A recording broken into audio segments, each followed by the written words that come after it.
Gimana jadinya kalau kita lagi asik-asik nonton anime atau main game, lalu tiba-tiba dipanggil ke dunia lain untuk menjadi seorang pahlawan? Pastinya sih bakalan shock berat ya. Tapi mungkin beda cerita kalau kalian wibu akut. Berikut ini anime di mana MC-nya seorang manusia biasa, lalu menjadi pahlawan versi Lolimeindo. Sebelum mulai ke list pertamanya, follow Lolimeindo dulu ya.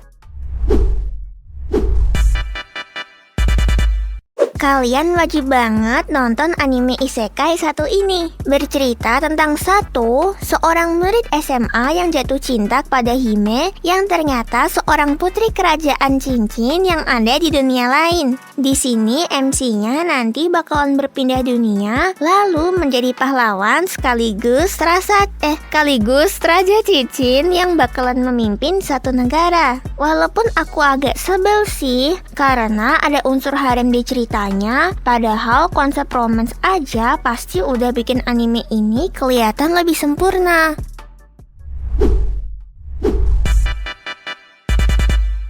Muncul lagi nih MC yang jobnya seorang healer. Tapi tenang aja kok, MC anime ini gak laknat kayak anime sebelah. Untuk animenya bercerita tentang 3 murid sekolah yang dipanggil ke dunia lain sebagai seorang pahlawan. Sebenarnya hanya Tsuzune dan Kazuki aja yang dipanggil, tapi tanpa sengaja Usato juga terseret. Ceritanya bakalan berfokus pada Usato yang mendapatkan kekuatan healer yang sangat teramat langka.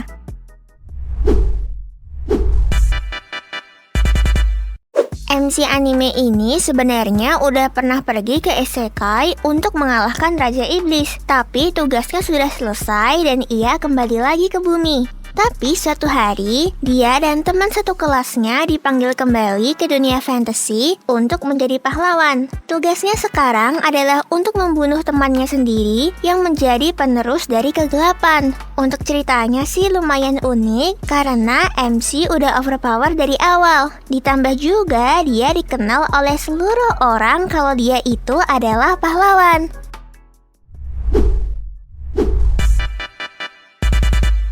Cara masuk isekai paling ideal ya dengan cara yang dipakai sama karakter di anime ini. Soalnya saat masuk ke isekai, kita bisa kembali ke dunia nyata setelah misi-misinya selesai. Dan misinya pun gak susah kayak bunuh Raja Iblis, tapi cuma misi kecil-kecil aja. Walaupun makin lama sih makin susah. Ceritanya berfokus pada Yusuke Yotsuya yang merupakan siswa kelas 9 yang berpikiran rasional dan suka menyendiri. Suatu saat, dia terlibat oleh masalah yang membuatnya masuk ke isekai bersama dengan teman-temannya.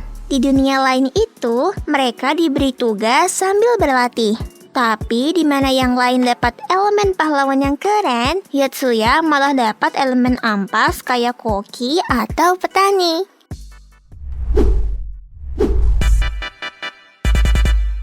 Setelah dipanggil ke dunia lain sebagai seorang pahlawan, MC di anime ini dikhianati oleh temannya sendiri. Menceritakan tentang karakter utama bernama Hajime Nagumo, seorang murid SMA sekaligus seorang otaku yang hidupnya no lab dan gak punya teman. Suatu hari, Hajime dan teman sekelasnya disamon ke dunia lain. Sesampainya di dunia lain, mereka ditunjuk sebagai pahlawan yang akan melawan Raja Iblis, di mana masing-masing dari mereka diberi anugerah kekuatan yang kuat banget. Tapi beda banget nih sama Hajime yang dikasih kekuatan yang lemah. Tapi semua itu berubah ketika Hajime terjebak di sebuah labirin sendirian. Di sini, Hajime berubah menjadi seseorang yang kuat dan tak terkalahkan.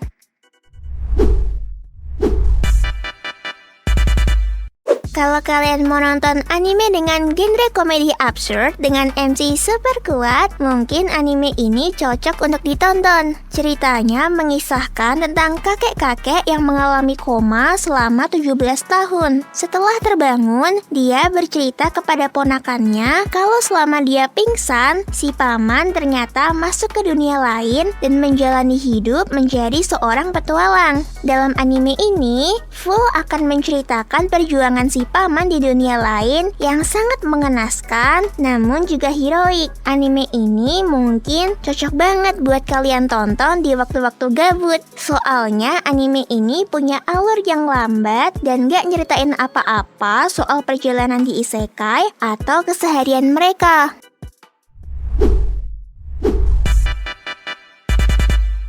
Kalau kalian cari anime dengan main karakter masuk isekai lalu jadi pahlawan sekaligus raja, mungkin anime ini yang kalian cari-cari. Mirip banget kayak anime No Game No Life, tapi nggak terlalu fantasy amat. Kazuya Soma dipanggil ke dunia lain untuk menyelamatkan sebuah negara dari krisis ekonomi karena kalah saing dengan negara tetangga. Awalnya Kazuya diminta untuk menjadi pahlawan, tapi karena bakat Kazuya yang jenius, dia justru ditunjuk sebagai raja pengganti. Kazuya di sini berencana untuk membangun negara tersebut dari sisi ekonomi, politik, dan militer. Untuk animenya udah punya 2 season yang menarik banget buat diikutin.